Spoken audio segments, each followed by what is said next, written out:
Thanks for staying with us. APC shifts convention to March 26th amid grumblings. Worries over alarming sabotage of rail tracks.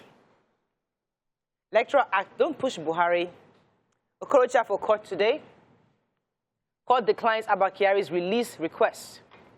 Don't take VP slot or Haneze cautions in Igbo politicians. Tinubu urges Oyetola to be magnanimous in victory. Okay, which stories? Yeah, the managing director of the Nigerian Railway Corporation, Fidet Ohira, has decried the incessant removal of rail tracks. According to her, she said that the removal of rail tracks were before restricted to the narrow gauge, but now hoodlums are daring and they are attacking, the standard gauge rail lines and removing rail tracks. I believe that, security can be beefed up, but of course we know that it's almost impossible because of interstate travels and all of that. But, the slow time of most of the standard gauge can encourage stealing. People don't think that, the rail are as fast as they are, because when I went on the Lagos-Ibadan one, I was, informed that it can actually go faster than it is. It was structured because of, people crossing the rails to go like that. So they can secure the rail lines and go as fast as it was made to go, so that people know that it's a death, daring death itself to go and remove the gauge, the rails. She also said that they've had issues between the Papalanto and the Abekuta rails, and then they had arrested two with, and there's a picture of them on the cover with the clips, and they arrested them with clips. I have to look for it, all the things they arrested them with. The railroad clips, I can't find it. Right. Okay, let me go to the major headline then, while you're searching for that. So we know we've been going back and forth on this APC convention. And there was a meeting yesterday where the governors were talking, and they finally decided they're going to move the actual convention to March 26th. But before then, they're going to have zonal congresses across the country. And they've also officially informed INEC of the zonal conferences yesterday. And part of the decision that will be taken today, because now they have a meeting with the president today. Part of the meeting they hope to achieve, things they want to achieve at today's meeting, is the zoning and micro-zoning of the party offices, sales and return forms, screening of aspirants, and zonal congresses. So, so far they're moving forward, but at least we thought that the convention will be end of this month, but now it's going to be end of March, and we'll see how that goes. Yeah. So the things that they found, pandrol clips, railroad clips, one fish plate, one hacksaw, and a damaged rail pot. And just, they are risking people's lives. Why I think that story is important is they're risking people's lives by stealing these things. Yeah. We should stop doing this to ourselves. It's we the people who...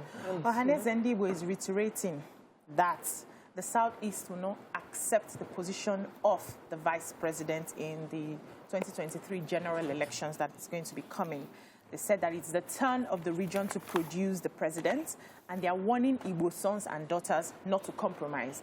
So there's this rumor that's been ongoing that I think the Imo State governor, Hope Uzodinma, is about to accept, vice president position with another candidate from another tribe, and they are saying that they do not think this is possible because they have all agreed. Isn't he governor? He's governor, no, but he wants to probably contest and accept that position. They are saying as governor, as vice president in the 2023 coming elections. But has it done his 8 years?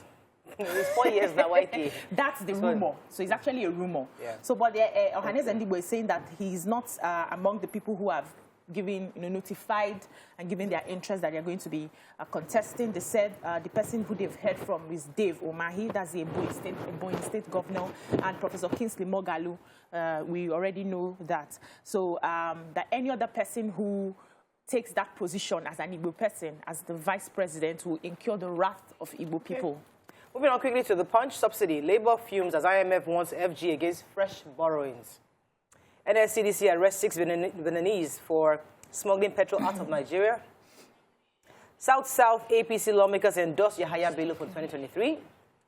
Electoral Act groups defy presidency hold protests today. I have chronic diabetes, Abakiari tells court. Aregbeshola's faction, governor's aide disagree as ministers group falls primary. Politics, My generation should step down, says Obasanjo. And APC shifts convention for third time, fixes March 26th as the new date. All right. Story. The major story? Yeah. So, you know, the federal government has said that they were going to extend the fuel subsidy regime by 18 months to enable them know the way forward after that. Now, the International Monetary Fund, that's IMF, is saying that when this happens, they are going to be depending on overdrafts from the Central Bank of Nigeria to fund the proposed 2.55 trillion petrol subsidy bill, which is going to affect the country's fiscal position and increase our fiscal deficit. So they are warning against it. And they mentioned, there's a lot of English that they spoke in that, but let me try and summarize what it meant. They said this is going to, that actually the removal of subsidy is progressive and not regressive, because when they did a lot of estimation, they realized that the poor do not even use so much PMS. It's the rich people that use a lot of PMS. The poor use more of kerosene. And so by the time they take away subsidy and the rich pays more for the PMS, it will sort of balance the things between the rich and the poor. And over time, the money removed from the subsidy will be used for infrastructures that will better develop and make the lives of the poor people a lot easier if they use it. So it seems logical. Why are you coughing? Why are you coughing? It seems logical. And I think we just need to take a step. I don't have the data. And do this now. I know I don't have the data, but if it's true, then because we see when the petrol finally increased somewhat, where we couldn't in these last few days, where there was scarcity because of what happened. People were still buying well. People that so the real poor guys are like, they're not even worried about what you guys are going use through. It okay, let's find another story in the Pudge. Yeah, a bomb explodes in Niger State. A bomb was planted by terrorists in Galadima, Kogo, community of Niger State, and exploded, killed 4 personnel of the Nigerian security and civil defense. They also burnt a lot of the houses in that community and killed a lot of people. The police have said 10 people, but, you know, 10 civilians and 4 CDC officials. Wow. And okay, to that story we're taking in Punch. NSCDC, okay, that's the one you just talked to, smuggling. No, not the smuggling. I talked about the bombing. Okay, so there was a smuggling also. NSCDC also arrested 6 Benin Republic citizens. And they were smuggling, I think, 6 large metal drums of petrol into their country. And so, I mean, all of them were from the and they buy cheap here and they sell at a higher rate in their country. So, and I mean, I'm happy that NSCDC is also joining arms with the police to help to ensure to stop this smuggling. I'm surprised that they only caught 6. Yeah, lots of them. This is a popular business. Yeah. They should go and sit down and beg. Tons of I told you about all those petrol stations there. The person that know how I go and see them. But if we remove subsidy, they won't do that anymore because therefore it's the same price they're selling in the country, it's the same price. So there won't be any stop need the for business. that. Nigeria don't know to remove subsidy. Anyone doesn't want to remove subsidy. Okay, let us find no other story. You need to take about Obasanjo's story. Okay, let us move on. Okay, it's another paper. It's not the papers. Obasanjo's story is not the papers. Okay, let's go on it quick. When we come back,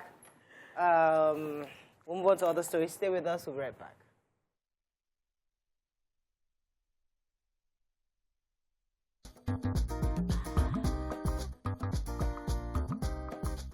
Stay tuned. Your View will be right back.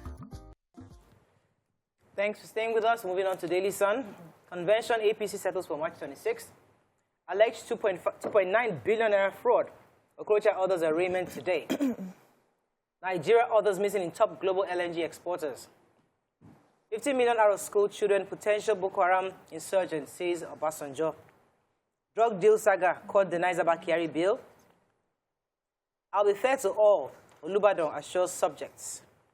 While we are rescinding our call for sack of the NNPC Management Forum. And 2023 South-South APC lawmakers back in higher bill. Okay, Mike, you want to take the NNPC story? Yes, so I want to take the NNPC story because the concerned Northern Forum, a civil society and social-cultural advocacy group, said they gave reasons why they decided to rescind the call for the immediate sack of the management of the Nigerian National Petroleum Corporation. There are reasons. We commend, we commend the management of the NNPC for taking prompt action by alerting the nation on the bad fuel and for taking measured steps to recall the bad product and injecting over 700 million. When did they alert the nation? Wait. What? You know that they should go and tell that one to all the people that their cars. The people who bought this one. You remember that video of that guy? He said they have packed their car. They have packed their cars. Their engines have knocked. Yes. That they've left the cars for them, that they should repair their cars. One even reported them to the police. The police came to arrest them. Now, I had heard. Yes. The thing started on Monday. I heard by Wednesday about the bad fuel. NNPC didn't talk. I was still saying, like, NNPC would have talked. Yeah. NNPC didn't talk till like Friday. A whole week. And they said they alerted. So a whole slew of engines had knocked before they finally decided to talk. To alert. To alert with a letter. Not even with mouth. They sent letter. So that letter, it was on WhatsApp. I read it. They did not. I actually think NNPC responded early. I think. You see, it's difficult being on the table with you people because people are just horrible. Listen, we have to always be. When broke on Monday, I was on break. Friday till I resumed, they did not talk. Wait. You're on YK side. Let me respond. I have details. Okay. I was on a break the Monday that fuel broke. Yeah. I did not hear nada from NNPC till I resumed. Okay. When I resumed, it took the Wednesday after to take on the front page that the House of Reps had summoned Mele Kyari to come and wait to Oga of NNPC to come and explain what happened. Yeah. And just Monday this month, the Minister for State for Petroleum is just saying that it's failure of inspection. If NNPC had announced that there was bad fuel in circulation, the information that we got that there was the information we got that there was increase in methanol came that initial WhatsApp message that was going around came from them. It wasn't an official press release, but we got there was a scare that there's a possibility that there's an increase in methanol. It came from them. From where? From NNPC. They took it as well. Where does it say that? Somebody who said, anyway, please, we are reviewing. It is not our hot topic. We're moving on, please. Any story for me, quickly. please. We have a story. YK, don't. We are reviewing papers. We're not discussing Former it. President Olusegun Obasanjo has warned the country's estimated 15 million out-of-school children are potential Boko Haram insurgents in the next 15 years if they are allowed to still roam the streets. So they had a meeting and he stated this. I think they were having an annual conference and he gave, the title was Beyond Boko Haram, Addressing Insurgency, Banditry and Kidnapping Across Nigeria. So he said in 2011, he took a voyage to Borno State, Maiduguri, and he studied the activities of Boko Haram insurgents in 2011. And he revealed that their anger came from lack of education, unemployment, and poverty. And he's advising the federal government that instead of wasting time creating unsustained palliatives, you should try as much as possible to put these children in school. We have 215 million people in the country as we speak, and 15 million are out-of-school children. In like 2035, they will come back as Boko Haram if they are not sorted by putting them in schools. And so he's advising that we should do more than lip service and try and ensure that everybody has a proper form of education. There was a story I want to take in the Daily Sun. And I want to take this. You have the other part of what he said. Abakari is everywhere. We'll go ahead. No, let YK finish the part of what Obasanjo said. No, because I don't understand him. He also said that their generation, we should not allow them to become president again. Yes. My own question, he was president 2 times. Okay. He's talking about this, he knew when he left in 2011 about Boko Haram, he didn't sort it out. Quickly, he has the solution. You see, my own problem with all these leaders is they always have the solution after they leave office. Yeah. Okay. That is one. 2, it is not just the age. Please, all of them who have been in power before should go and sit down. Go and sit down. Power intoxicates now. Do you think no? YK, the reason why they are the people. Hold on. They are the people that have systematically destroyed the system that what we are facing today. Yeah, but that's what he's advising. The reason why the first school I used to be from coup YK, to coup, I used to believe in that school of thought until I realized that many nations of the world actually have lots of their older. Let me finish. Let me finish. I don't have a problem with old. Let me finish my point. Many politicians across the world have older politicians, and the reason why they're there is because they were probably part of the problem, and they're also there to fix it, and they're also incorporating younger people. So what we're looking for is a good mix, not just total eradication of older people, but we need a good mix. I don't have a problem with old. Yes. I do not have it. Don't even get me wrong. Yes. I do not have a problem with old. Okay. I have a problem with the people who have been in power since independence and are still there, and they are still knocking their head, and they want to. I will give you an example. Aldo Ogbe. He's been in power since when? He was still minister. Okay. And then he's the one that carried we have turned our paper review to our hot topic today. We have to move on. Unfortunately. When I'm not taking about I don't have last points. Okay. On the road. All right. And you return the yam. Today's show now. Why okay. YK, calm down. Okay, calm down. How many months? Okay, let's take one more story from Pudge. The federal government for its fundamental human rights abuse is asking the court to please order his release because he's and he's also pleading that he has health issues, diabetes, hypertension, and he's on treatments, and that they are giving him any food, and that that is making him he's getting weaker in detention. He needs to go to be released. All the people that are sold drugs to he's not even that one. Does he not even have a I have to run. This in Nigeria. Let me. I was going to take. There was a story I wanted to take because of Nima, and now because let me tell you that story. So Nigeria, all of you say we have gas. Yeah, it's flaring gas flaring. Okay, come on, hear the reports. Okay. This report says that Nigeria we produce 17.9 million metric tons, the highest in Africa. However, Nigeria, no country in Africa, were in the list of countries with the superlative performance in global liquefied natural gas. So that means we're not even in the top countries at all. What that means is that countries across the world are also selling this gas that we think we have in abundance. Okay. And buyers like China, South Korea, and other countries are also increasing their demand, but they're buying from these other countries, not from you. So if you think you have gas to flare and to sell, go and sit down. Go and sit down. Nobody's buying from you. You have, but nobody's buying from you. We don't have the one to sell. We have the one to flare. Okay. Don't even see that English should be speaking. That report, I can query that report. Okay, query because what we have is query is a hot topic. But that we cannot sell it is our problem. But we can flare it. We are flaring it. Okay, let us move on. I have how many minutes? God bless us. Okay, I have 3 more minutes. Let's go to Vanguard. I will get through this show. You know what, YK? Thank God one of our mics is not working, so we're stepping you down for the next segment. From there, I'm stepping you down. We only have 4 mics. Okay, Vanguard upsets as APC shifts fixes convention dates in hours. Bad fuel, independent marketers shut filling stations. Terrorists bomb Niger communities, kill 14. 2023 presidency, court dismisses suit challenging article citizenship and eligibility. There will be credible elections in 2023, says Jonathan. Strike FG ASU meet today. Okay, who has any stories? I have the article. Which ones? They are not interesting. Port stories. So clearing agents ground port operation, and they're grounding it based on the CBN directive that dealers and general public must, start to take advantage of the e-invoicing that they introduced for all imports and exports in the country. And they've started with the ports in the Tinkan Island ports and the Apapa area port, but they're hoping to extend it to all ports within Lagos if this directive by the CBN is not reversed. They say no go work. Let me see, when our former president, Jonathan, is speaking, let us listen. And because he's coming from the part of experience.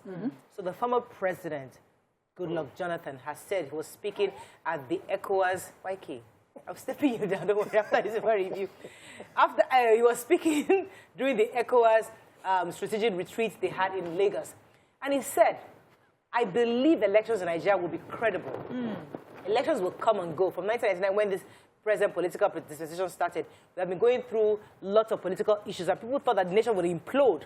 But it happened to him in 2015. People they said heaven and earth will fall down. Well, nothing happened. Nigeria will still remain standing. I mean... So after this election, we should calm down. That the elections will be credible.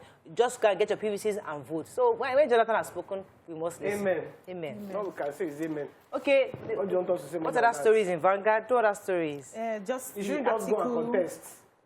the case Is his own civic responsibility and right Like to I was contest if he listening to the radio chooses today, to? somebody said he's still a hero because he saved Nigeria from bloodshed and war. Yes, at that time. I agree. So he's a hero. Just He should remain so And not just bring himself back and become... Okay, so I have 1 more minute. Any other story? An important story, Yes, the please. Tribune, the National Look, Association... let me quickly take the headlines. Okay, good. Nigerian Tribune, after 7-hour meeting, APC fixes convention. Let's find that story. Chairman, African Newspaper of Nigeria and PLC, Dr. Olatokunbo Awolowo Odosunmo, during her 74th birthday, NAN gives FG ASU 7 days to resolve impasse.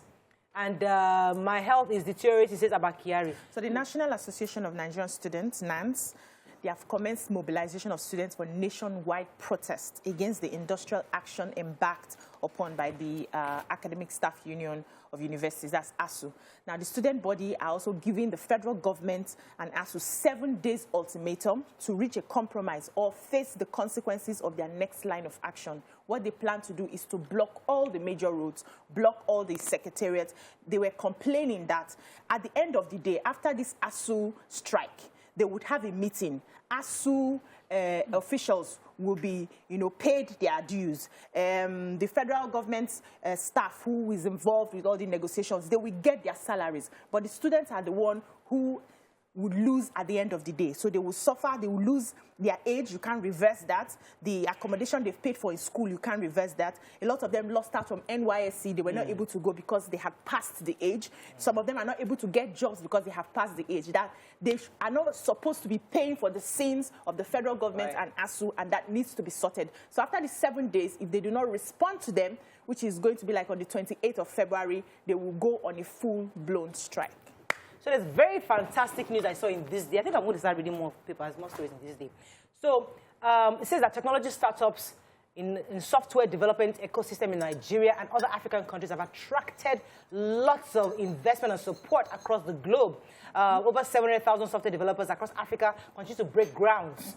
According to statistics, there was from the Google report of 2021. It says Nigeria has been an amazing example of a symbiotic relationship between digital transformation and developer growth in Africa. Adding that the ecosystem is developing because young people are in demand across the globe for young Africans who are developers in software. So I think that's a good thing. While ASU and Nigerian federal government is doing their thing, these young guys who are doing great work are being poached from different international bodies, and we must look into that opportunity and not let it slip away in our presence. Okay, that is all we can take on front page review. When we come back, YK will step down and we'll bring in our guest. She's been a naughty girl. Stay with her. We'll be right back.